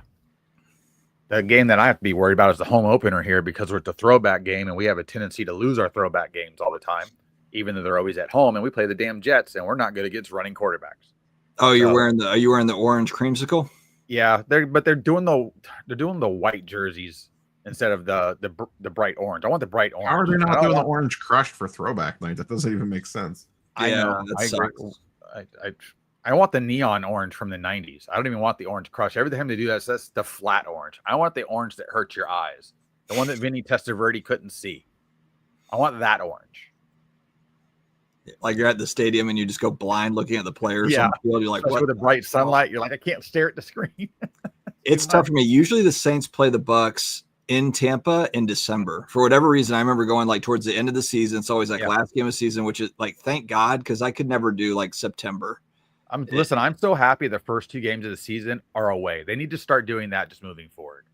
Make the 3rd game the home opener. Get out of that at least 1 month of death heat that we have with the humidity. And, pray that you have at least a decent weekend coming up for that home opener. It's so bad. I've got Saints season tickets, and the Cardinals game's coming up this past week, and I was like, shit, have I sold this? Have I sold this game? And I look back, I'm like, I haven't sold this game. I had the tickets at $43 a ticket for our home opener. Yeah. And granted, I mean, these aren't club level. They're, they're upper level, but they're like 30-yard line. They're not bad seats. But I had them at $43 a ticket. I had to move them down to $31 a ticket to sell the home opener. Basically gave them away. Yeah, it's crazy. That's how the Bucks preseason is. I can usually get in I can usually go direct, or even going through Atlanta. It's not too bad, Wes. From North Carolina where I'm at, it's not drivable, so I got to fly in. But I can usually get a direct flight in there. It's not too bad. Maybe like, I don't know, what is it, like a 3-hour flight or something to go direct. Really? And then if I'm going through Atlanta, then it's like an hour and a half or whatever. It's not too bad. This is true, Carlos. This is true. We're going to the Patriots Saints game, and I'm hoping, I think I told you guys this, but through the channel, an executive for the New Orleans Saints reached out. You didn't tell me about this. I didn't know you had inside pull. I have the inside track, and the guy was like, "Hey, we love your show." They also own a card shop in New Orleans. They just started doing that. But he's like, let me know when you're in town, and we'll get you on the field before the game. So I told my youngest son, and he lost his damn mind. So I'm supposed to go on the field after the Jets game on the home opener, and then pregame for the Eagles game. Well, that would be cool. Those are my two on the fields. Those are the season tickets we have. Yeah. Anyway, real quick, while I got this card out of the top loader, can you see it on my camera now? Or am I still? You're still freezing on there. I see it. I don't know what's wrong then. I must be having internet issues in the area, which I have because my phone internet is messing up too. So gotcha. Well, we'll wrap up here soon, boys. I was just going to show one with the peel and one without the peel. That's all. All right. So do you prefer with or without the peel because of the words on the peel, or do you think taking the peel off the card, is altering? Did Mangini say that internet? I don't know. Cam's lagging again. It's my fucking internet. It's pissing me off. Oh, Oh, wait a minute. Let me shut the Pornhub down in the background. That might help. There you go. Here's did the Donruss Elite kind of look like this, Steve? But with Jose? No, it wasn't. It wasn't that set. It was the colored one, right? Because like Ripken has autos also. Well, I had Wade sign this through the mail. He does TTN for $10. There was an auto Donruss Elite Cal Ripken card that was actually pack pulled because there's a guy that you see set up at a lot of the shows that is trying to collect every single one of them. He'll have a showcase that has all of them in it, and they say not for sale. Looking for this card, buying this card, not for sale. Yeah, I see that too. You see him at a lot of the big shows. Have you ever seen him? I have, yeah. Steve's just frozen in time. Am I frozen again? We can hear you. We hear you crying, but we see your eyes close and then they're shut for a little while, like if you're praying, and then they open again, like you just woke up. All right, it's like you're sleeping with your eyes open. It's a little creepy. Bye, motherfuckers. Peace out. It seems like I've had enough. He's just like, I'm out. God, man, that guy. This is the orange I want. I want these orange pants. There it is. Yep. I need those babies to come back. That's Mike the outfit. Mike Allstott. I'm happy that the Bucks don't have Allstott anymore. He should be in the Hall of Fame. He was an animal. That was back though when you could wear the gigantic, like the huge shoulder pads. Yeah. Shoulder pads. You could wear the 40 shoulder pads. Yeah. Then they started worrying about player safety. Blah blah blah. Well, I mean, he ended up having to stop playing because of a fracture in his neck that they couldn't repair. Oh, really? That's why he stopped playing. He looks. I've seen him like post career though. He looks good. Like he's in shape. Oh no, he looks great. I mean, he coaches football down here. For just give him something to do. He's supposed to be possibly signing at the Clearwater show at the beginning of next year for a charity. Perks offering reliable internet for $5,000. That's it. Steve is already in chat. Did Steve go to chat? There he is. I can't even watch this. He either got hacked or he's already in the chat. He's in the chat. I was hoping he'd be in the chat for a minute. I love it. Oh, man. Appreciate it, Football Card Finder. Something about looking through a binder. I'm with you. I'm all about the binders. Check out the Daisy card, little sticker card I got right here. The Color Blast. Color Blast. Yep. Oh, Steve is actually popping back in for Sports Card Therapist Talk. Do we have to? Should we opine on the Sports Card Therapist? Neo, I don't feel like me and you have not done a video on that. Ham, have you done a video? I'll do it right now. I don't care. Yeah. I mean, I don't really care.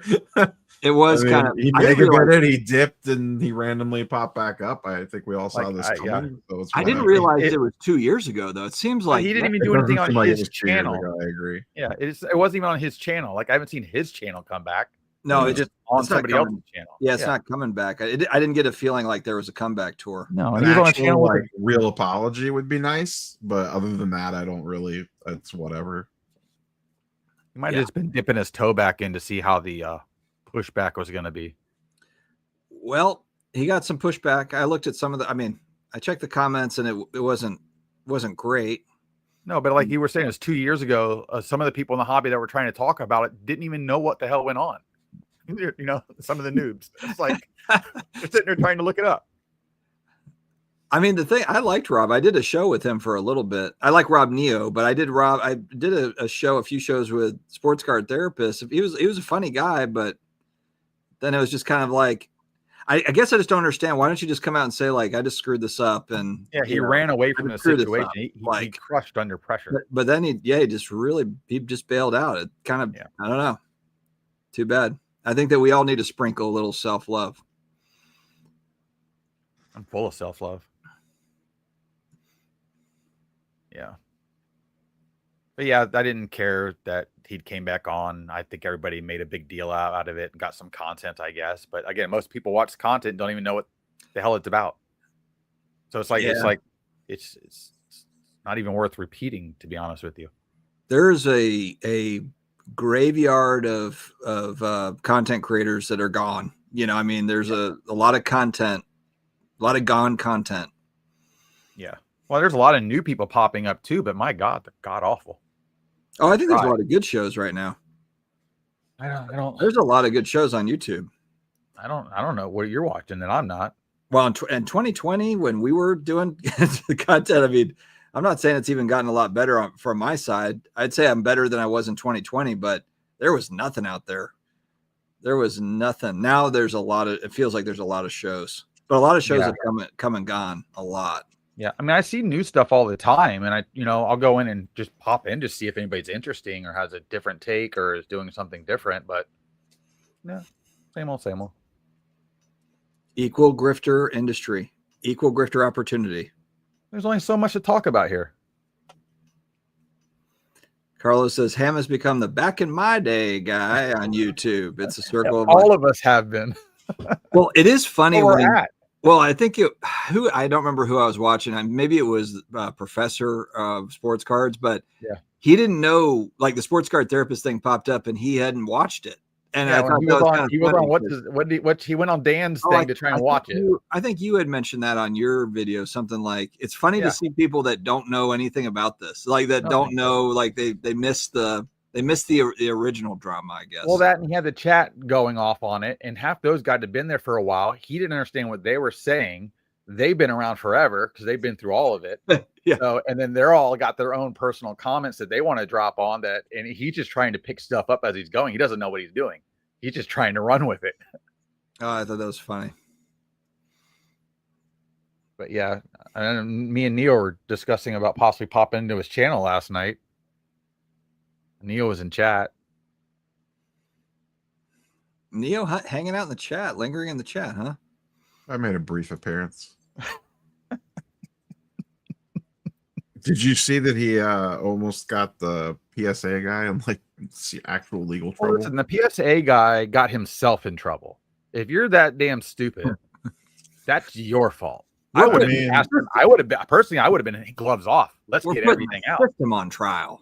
You're gonna. I mean, think about how many people have had a ex-PSA employee on their show. Go. Well, yeah, I guess it's tough to find one that'll speak. Correct. So if you're gonna do it, he's burying himself at that point. Yeah, but you, as the interviewer, you have some responsibility there to protect. At that point, you're just a media person you're just a newspaper person at that point. You're doing what anybody that's a broadcaster would do. Yeah, but it's really all you have to do is just not show his face and not show his name, and it's fine. I'm sure he had that decision if he wanted to do it. I mean, I don't know that the professor is experienced enough to even think of that, to be honest. Oh, potentially not. I wouldn't have been. I wouldn't have thought about that either. I would have just said, "Spill the beans." Ham, that would have been entertaining if you had done it, because you're just fire off about whatever the hell. Yeah. The problem is, so he did that, which is great. It was a good interview, but now, one, I think it hurts him because what other person from another company is going to be like, yeah, let me go on that channel and have, potentially. I mean, I would also think the guy that came on very young and and stupid. what any other PSA employee is going to be like, nope, not messing with that. So there's like less likelihood now that we actually. There's only like 2 PSA employees that ever even talk. Because only I know, but now anyone that would even ever think about it would be like, I'm good. I'm not even going to test those waters. People are stupid. They do dumb stuff. We see it all the time. Ham's just here for the dumb things. I just want the truth. I don't even know that you needed to distort. I want like an unsolved mystery. I want an unsolved mysteries intro. I want the silhouette with the voice distortion. That's I want it like full 80s unsolved mysteries. But then Steve says he's backstage. I am backstage. Yeah. So you guys were talking about PSA. I missed the question. Oh, I thought you froze again for a minute. It's like, and then there you were.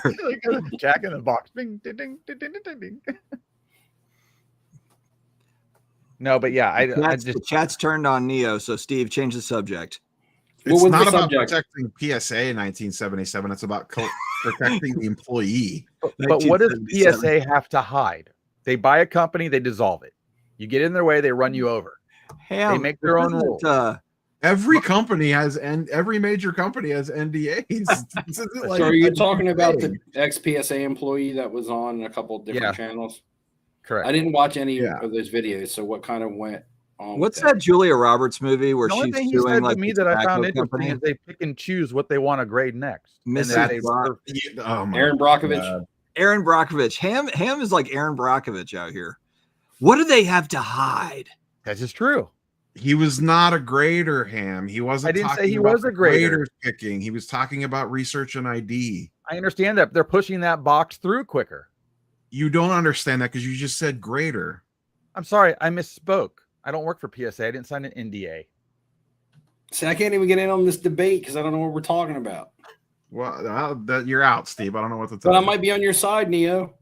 I think this is a perfect time to be on the side of getting off AOL dial-up. We need to turn memberships on the channel starting now. This is all going behind a paywall. In fact, it was my screen. Actually, it was my screen. It was my StreamYard. Well, what was the thing where you can like add badges and stuff that people like pay for? What is that? Steve goes, it's my StreamYard. I fixed it, and then I look over and he's like, yeah, frozen solid. All my other and you guys are blanking. All my other websites, like I rebooted my internet, and all my other websites run fine. And whenever I go to StreamYard, it really struggles to load in. So I already have a ticket in with them.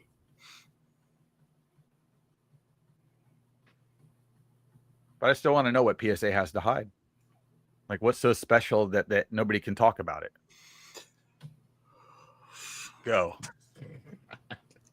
Just tell me. Man, you're just impossible. Who's their competition right now?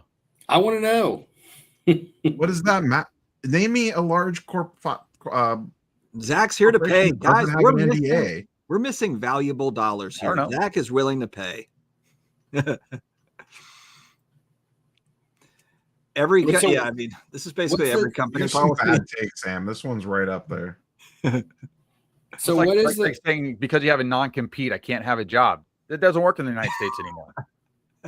Non-competes are no longer legal. It's not a non-compete.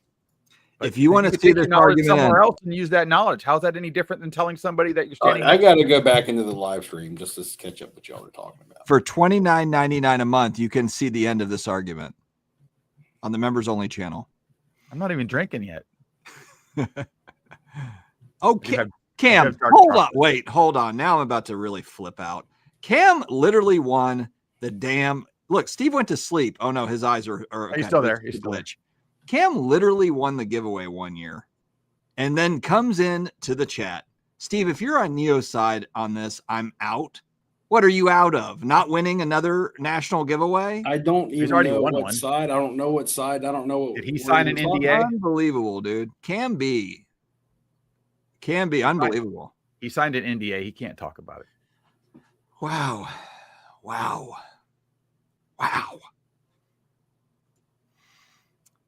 Hey, from the bench, my Luka take was spot on, man. Because what happened? Lakers didn't do shit. Luka cards are down. Looking good overseas right now. Is he hurt or what's the story there? What are you talking about? He's playing. He just scored like 40-something points the other night. Okay. Yeah, but I thought he got hurt, but I guess he bounced back. Anybody who bought Luka cards when he was traded to the Lakers and didn't sell them is losing right now. So that take was. I don't understand what the bad take is. I don't know what the take is at Companies all. I don't don't know have what you guys are- NDAs. Like I don't understand what the take is, what the bad take For is. $29.99 a month behind our paywall, you'll learn. Yeah, Neil, we got to sell the paywall, Neil. We're selling a paywall. Take? We got to sell the paywall. That's all. Brick wall full of money. What are we debating here? Where Chat- are we? Chat's Where mad are because we? PSA has their employees sign an NDA. I think Like is Michael the is. gist of it. Yeah. I'm And upset that PSA employees are not allowed to talk about working at PSA. I mean, there's probably a lot of businesses that do that. I mean, sort of Ham, confidentiality. Steve, right? do you have an NDA, or you can't get on here and talk about casino secrets? Can He you? talks about casino stuff all the time. I don't have anything that I've signed. It's generally a rule Tony of thumb. Soprano will kick the door in if he gives. It's up like the it's back. like a kiss. It's not, and I don't want to say it's frowned upon, but it's typically not something that I like to talk about. It's like an unwritten rule. But to be honest, anything that I could tell you about a casino, you could Google. Anything I could tell you about a casino, you could look it up and read about it yourself. There's nothing that's like strictly confidential, kept behind the doors that only casino employees know about. I just feel like why Everything's is written up through state lottery Martin laws. where I can't talk about what I'm doing? 77. I'm not saying he has to protect them with like weak questions and stuff, but it's not a bad idea to protect the identity of someone like that. Like,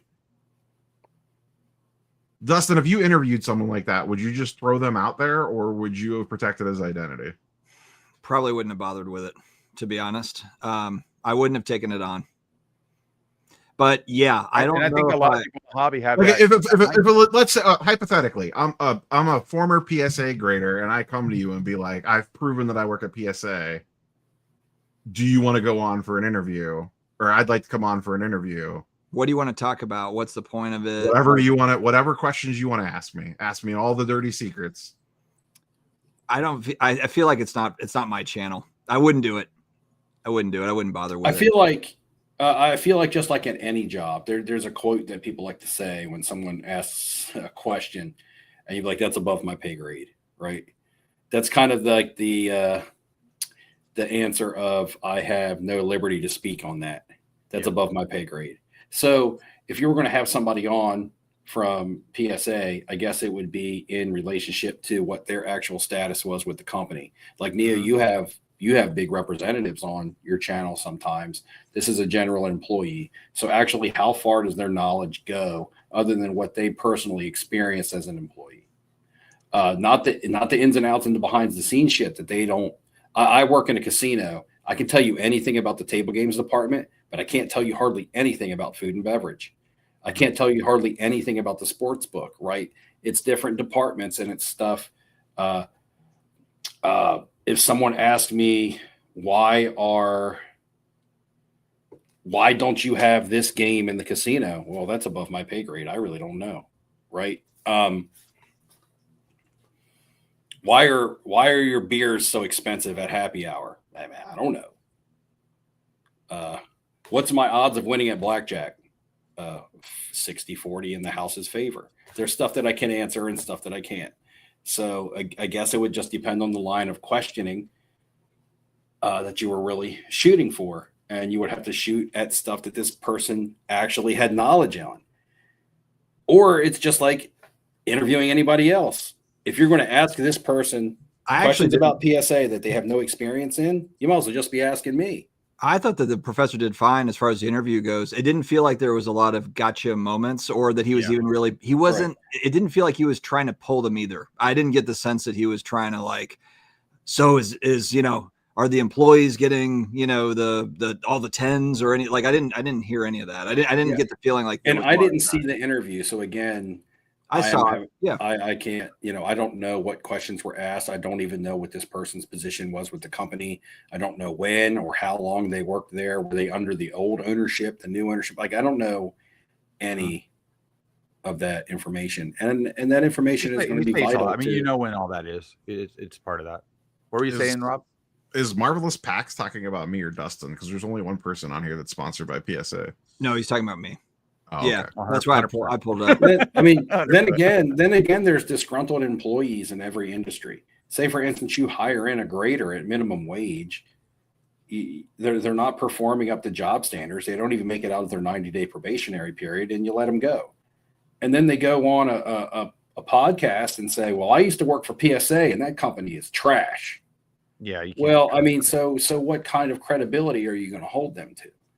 Yeah, I'd put him. Simon brings up a good point in chat. Like, people are going to Google that dude's name now and immediately see that he likes to spill company secrets.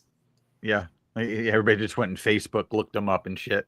Now he's got all these new friends. And then again, at the end of the day, it's the person's decision to do that interview and what was their motive behind it. Are they trying to make the company look better? Are they trying to make it look worse? Are they trying to get notoriety for themselves? They're the ones putting themselves out there. So confidentiality at that point's out the window. This is social media. Once you put yourself on social media, you're open, you're fair game. That's just the world that we live in today. You can't put yourself on social media and then say, oh, don't critique me or don't praise me or don't judge me. No, you put yourself out there for that. The old scare tactic letter, hey, you're not supposed to be talking. Don't do this anymore. Like, here's your warning. That's that they threw the shot across him. He ain't said nothing since. And that puts out a reputation for the rest of the people that have worked for PSA. Don't say shit. You signed something. I don't know how long the NDA lasts for. It's not forever, that's for sure. I mean, in our policy at my casino, as an active employee, belittling the company, and that's not talking about rules, regulations, or anything like that. This is just basically slandering, venting on social media about your job. Okay, I went to work tonight and our management team sucks and they don't know how to treat anybody. Working at this casino sucks, but I have to do it because I got to pay my bills, right? That is something we do sign. That is something we do sign going in when you take the job. It's your orientation to slander the company on social media. Now you can go on there and say, hey, this is how to win at craps. This is the best way to play the roulette wheel. You're still probably going to lose, but this is your best odds of winning. None of that stuff is banned from being talked about. You can talk about that stuff.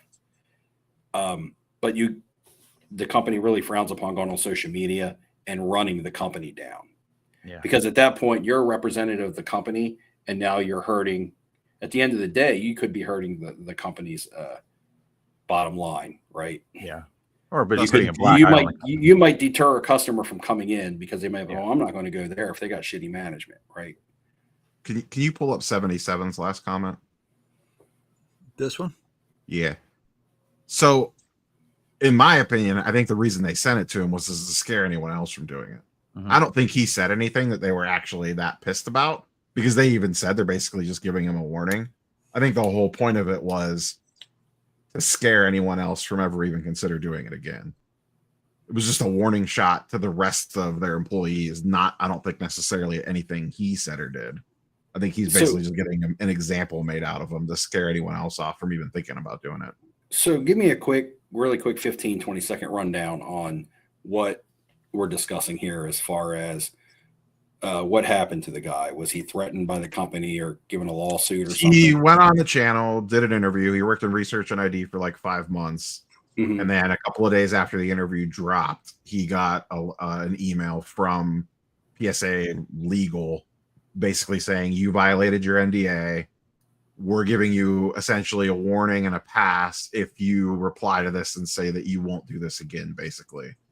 And as long as you don't do it again, we won't pursue any actions against you. Like, where it's just, this is like your get out of jail free card, essentially, as long as you promise never to do this again.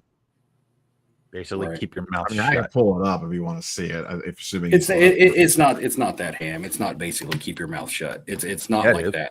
Oh, no, it's not. No, it's not. You're wrong. You're wrong. Anyway, not to talk about it again. Yeah, but when you're an employee of the company, ex-employee, no longer work there. Okay, so I got a question. if you're in the NFL, you have a certain standard that you got to meet. Once you sign a contract with the NFL, no, you don't guess. Dustin, That's can you a share my fact. screen? That's a fact. Yeah. Somebody can be accused of committing a crime and get off criminally, but they will still be reprimanded in the NFL. Okay. Somebody be accused of domestic violence, proved innocent in court, no criminal charges, but the NFL can still suspend them for 6 weeks. Why is that? While under investigation. Because they're a representative of their company. Correct. But they still get paid. Right. No, they but they don't get to play. They could get suspended without pay. It depends on what the team wants to do. Correct. Most of them get paid. Well, there's most, and then there's some. Well, because the sum, the team's already done an investigation on it. Okay, so at my job, if someone walks in and I cuss them out, if they make me angry as a boss and they're like, this, that, and the other, it happens all the time because people get drunk and they're losing their money in the casino. Yeah, I get it. I can't say, go fuck yourself. I can't say that to them. The same thing in my place. I can't do that either. And my argument can't be freedom of speech. I can't say, if my company, they're going to be like, you just cuss out a page and we're suspending you for a week. I can't be like, no, freedom of speech. You can't suspend me for that. No, because the new rules apply once you're representing a company. Yeah, based on what that company is willing to let go. Correct. So if this guy players cuts people out all the time, this guy signed something up. If this guy signed something up front and then he broke his agreement, then why isn't he?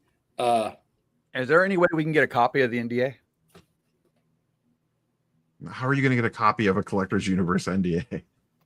Somebody's got it somewhere. It's on a file. It's digital. People hack stuff all the time. I'm sure somebody can get it. Well, I don't think we're going to be hacking into. I'm not hacking in. I guess somebody else. Spoilers. It says something along the lines of "Don't talk about anything here." Now, does this apply? Is this something that's supposed to apply once you're no longer with the company? You're not allowed to talk about them anymore. Are you signing on, or it's just while you're with the company? No, an NDA would depend on how it's worded, but for like trade secret stuff, it could be until forever. Like you could just never talk about it. I mean, the thing is that when you sign something up front, you're signing and you're acknowledging it. And if you want to take your ball and go home and then cry about it later, just remember that's usually a disgruntled, bitter employee that wants to backlash against their former employer. J-Max, I mean, it was his decision to work there. He's the one that signed up for the terms, and it wasn't $12 an hour. It's like $20 or $25 an hour. Yeah, they get paid like pretty well. He made the choice to sign the paperwork and the work there under those conditions. So actually, Carlos, I live in the state. I live in Delaware. The state of Delaware has no labor law protections. You can be terminated from a job with no reason, and you can't have any kind of lawsuit or any kind of anything back towards the company. If you're working somewhere here in Delaware and they walk in, you could have just won Employee of the Month and had your awards banquet yesterday, and they can walk in the next day. You can walk in the next day and they can be like, "Well, we're terminating you." Yeah, they don't have to give you a reason. You don't have to have a reason, and you cannot go to the labor board and file a complaint. All you can do is march your ass into the unemployment line, and that's how the state of Delaware works. Yeah, I mean, Marvelous says he had to sign one for McFarlane Toys, and it's lifetime. There's no limitations on it. That's how most trade secret ones work. Man, McFarlane Toys, that's pretty badass. What were you doing with them, Marvelous Packs? What's their trade secret? I remember, man. That's not how things work in the corporate world, Mark.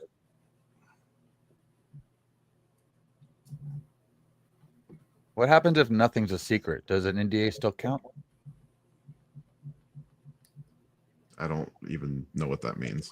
What if nothing is a Ham? Sometimes I wonder about you. Yeah, look up remote viewing. Nothing's a secret. Like bizarre. Look up remote viewing and then get back to me. Oh Lord! Don't Lord me. All right, boys. Now that we've firmly gone into conspiracy theory mode, I don't want Ham to take us to like the upside down of conspiracies. He's got all the he's got all the UFO cards from the 50s. 60s. Hey, Yeah. J Maxi, you 2024. He has a comment. You know, more people retire to Delaware than almost any state on the East Coast because we are a sales tax free state and we have low taxes. Yeah, that's why Florida's so popular too. So, I mean, we have basically the same rules, even with the law stuff with work, right to work. The space card. All right, guys. I think that we're leaving on a great note here. I think that we leave it on something. I don't know if it's great. We had 271 watchers, 271 between us. I'm sorry. Did you guys talk about sports card therapists when I brought it up? I guess you guys did a little bit. Yeah, we did briefly. Oh, we did. Yeah, we touched on it. Rob G. Dustin, you need to have him on one of your little 20-minute clips. I don't think he's coming back. We were doing a little show. He'll come back for you, man. I'll reach out to him. I'll reach out to him. He just make sure he signs an NDA. I texted him too. I texted him when all this shit was going down, and I never heard back from him. He ghosted me too. He ghosted everybody. So I don't know. We'll see. Unsolved Mysteries. We need to have a whole Unsolved Mysteries episode around it. You should do an Unsolved Mysteries card version. Like, where did this card go? Magic Spin. There it is. SCD code for $5 off, friends. Yeah. Whenever you buy anything, therapy after this live. Yeah, this was a tough last half hour. Let's end it on a better note. 3 minutes before we go. Oh my! Is there any cards on your guys' radar like right now? Is there anything that you're saving for on your radar and your watch list? You're ready to bought a girl card while we were live tonight. Oh, you did? The Jelly Roll Topps autograph card, and yesterday. Or did that come from WWE or something? I got my Tiffy time in the mail. Yeah, I saw that. It's awesome. See, there you go. He looked really good on NXT. It looks like she trimmed up a little bit. Heaven forbid I buy a Transcendent, it's garbage. Then Neo buys whatever. I didn't buy that. I packed pulled this. Now he pulled that. I got the Tim Burton. Neo got his Tiffy time. Neo. I got a box of Cactus. I'm guessing you're saving that for a video, right? Yeah, it'll be up on Friday. So maybe I got a Red Alert video for tomorrow. For the video for tomorrow. Red Alert. For the Grail that you bought tonight will be up on Friday? No, I gotta wait to get that in the mail because I'll tell you guys offline. Yeah, that's what I mean. You'll tell us in text. Okay. I'm still paying off the 86 Fleer Jordan. I'm still selling it. Paid, so I've got 30 days. I got to sell some things. I got 30 days of nothing. You leverage that? Well, leverage it for a few weeks and then pay it. Look, hey, credit card rewards, my friend. Credit card rewards. It's 86 Fleer Jordan. It's not like you couldn't wait it and got one any day of the week. Not that copy, Steve. That's true. That's copy. True. That's a specifically wanted an off-centered copy. You got a solid newly graded 6. The guy that specifically wanted an off-centered copy to look. The guy that tells us, the guy that comes on here and shoves down our throat that the star Michael Jordan is the true rookie gets upset in a text message when we don't give him a whole bunch of emojis for buying an 86 Fleer Jordan. No, you guys never give me anything. I respond. Trash.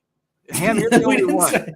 Hey, look, it's either nothing or it's trash. If you don't get a comment from me, then that means it's good. Oh God. Because I only comment when it's bad. All right. Cool. All right. Fair enough. Fair enough. God. I think that's a perfect ending here. I've got to get up early. Ham's got whoever that is. AJ Lee's out, not Ham's always showing this. I don't think those are her natural. I think that she had. Yeah, each one of these are hers. Yeah, that's her. Ham be kissing that card. Photo match before he goes to bed at night. I gotta unsleeve it. That way. You ever remember that movie? Talking about the card. Remember that movie Superstar? Anybody remember that old movie Superstar with like Molly Shannon from Saturday Night Live? And she would like kiss the tree. Yeah, that's like Ham is. That's like how Ham is with his wrestling cards. Just click the end live button, Dustin. Yeah. I don't know. We're on such a roll. We're going. I mean, did the amount of viewers go up? You can handle family law for Orange Goat, Ham. He's I'd win all day. I just make the gent so pissed. He just tell me to leave. All right. Marvelous Packs. Appreciate you. Guys, thanks for showing up. We got up to 272 tonight.